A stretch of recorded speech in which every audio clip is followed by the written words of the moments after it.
the liturgical year of Dom Prosper Guéranger, Tuesday of the first week of Lent. At Rome, the station is in the church of St. Anastasia, where formerly the Mass of the Aurora on Christmas Day was celebrated. It is under the protection of this holy martyr who suffered death for Christ on the day of his birth that we offer our prayers today to the Father of Mercy. The Collect: Look down, O Lord, on thy children, and grant that while we chastise ourselves by mortifying the flesh, our minds may be inflamed with the love and desire of thee. Through Jesus Christ our Lord. Amen. The epistle is the lesson from the prophet Isaiah, chapter 55. In those days, Isaiah the prophet spoke, saying, Seek ye the Lord while he may be found. Call upon him while he is near. Let the wicked forsake his way, and the unjust man his thoughts, and let him return to the Lord, and he will have mercy on him, and to our God, for he is bountiful to forgive. For my thoughts are not your thoughts, nor your ways my ways, saith the Lord. For as the heavens are exalted above the earth, so are my ways exalted above your ways, and my thoughts above your thoughts. And as the rain and the snow come down from heaven, and return no more thither, but soak the earth and water it, and make it to spring, and give seed to the sower and bread to the eater, so shall my word be which shall go forth from my mouth. It shall not return to me void, but it shall do whatsoever I please, and shall prosper in the things for which I sent it, saith the Lord Almighty. The prophet, speaking to us in God's name, assures us that, if we sincerely desire our conversion, we shall find mercy. The infinite distance which lies between the sovereign holiness of God and the soul that is defiled by sin is no obstacle to the reconciliation between the creature and the Creator. The goodness of God is omnipotent. It can create a clean heart in him that repents, and where sin abounded, it can make grace abound more than ever sin abounded. The word of pardon will come down from heaven, like plentiful rain upon parched land, and that land will yield a rich harvest. But let the sinner give ear to the rest of the prophecy. Is man at liberty to accept or refuse this word that comes from heaven? May he, for the present, neglect it, in the hope that he will give it a welcome later on when his life is at its close? No, God says to us by the prophet, Seek ye the Lord while he may be found. Call ye upon him while he is near. We cannot, therefore, find the Lord just when it suits our fickle humor. His nearest to us is not always the same. Let us take heed. God has his times. The time for mercy may be followed by the time of justice. Jonas went through the streets of the proud city and cried out, Yet 40 days, and Nineveh shall be destroyed. Nineveh did not allow the 40 days to pass without returning to the Lord. She put on sackcloth and ashes, she fasted, and she was spared. Let us imitate the earnest repentance of this guilty city. Let us not set divine justice at defiance by refusing to do penance, or by doing it negligently. This Lent is perhaps the last God's mercy will grant us. If we put off our conversion, God may refuse us another such opportunity. Let us meditate upon these words of the apostle, which repeat the truth told us in today's epistle. The earth that drinketh in the rain, which cometh often upon it, and bringeth forth herbs meet for them, by whom it is tilled, receiveth blessing from God. But that which bringeth forth thorns and briars is reprobate, and very near unto the curse, whose end is to be burnt. The Gospel is a sequel to the Holy Gospel according to Matthew chapter 21.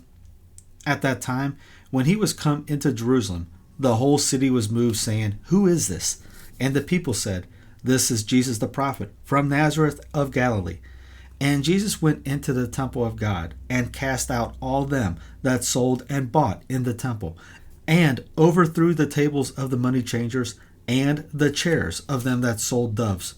And he saith to them, It is written, My house shall be called the house of prayer, but you have made it a den of thieves. And there came to him the blind and the lame in the temple, and he healed them.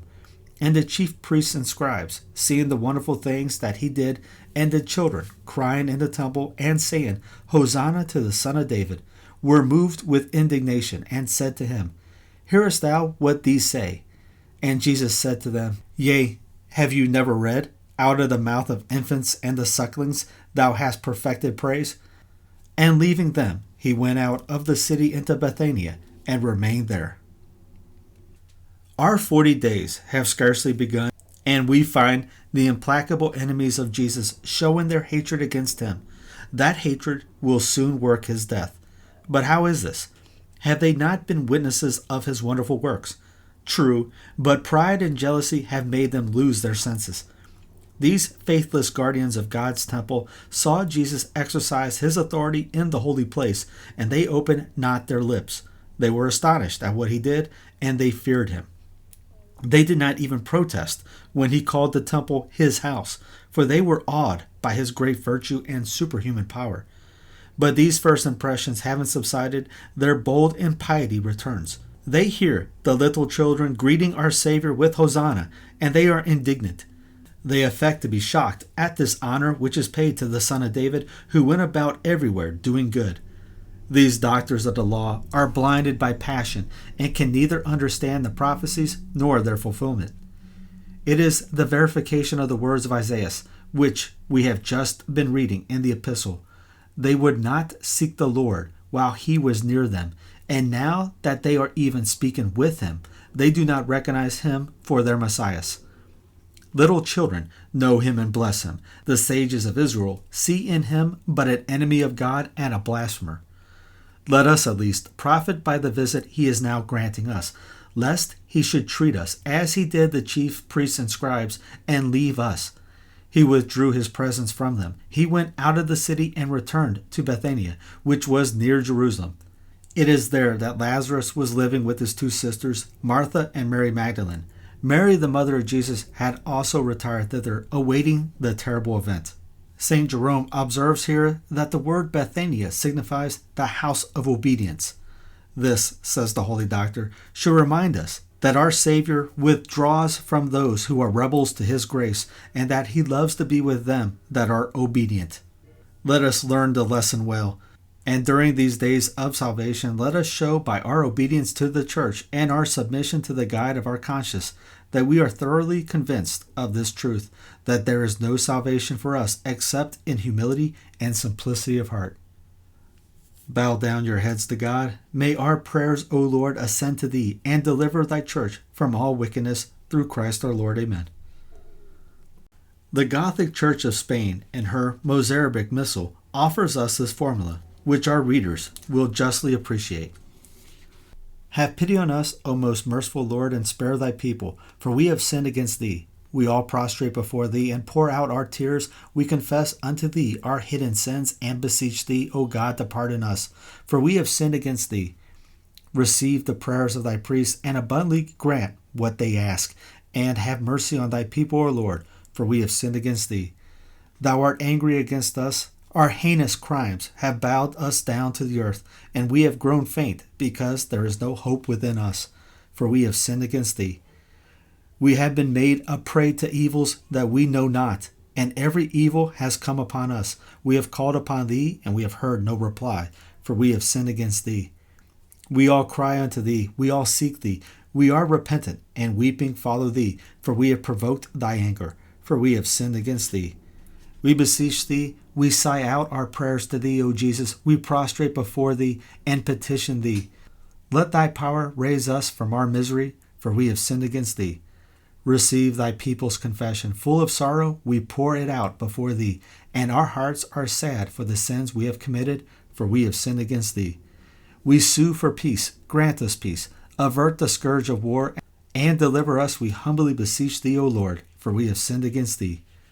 Bow down thine ear, O most merciful God. Cleanse us from the stains of our sins, and, in thy pity, deliver us from all dangers. Have mercy on us, and spare us.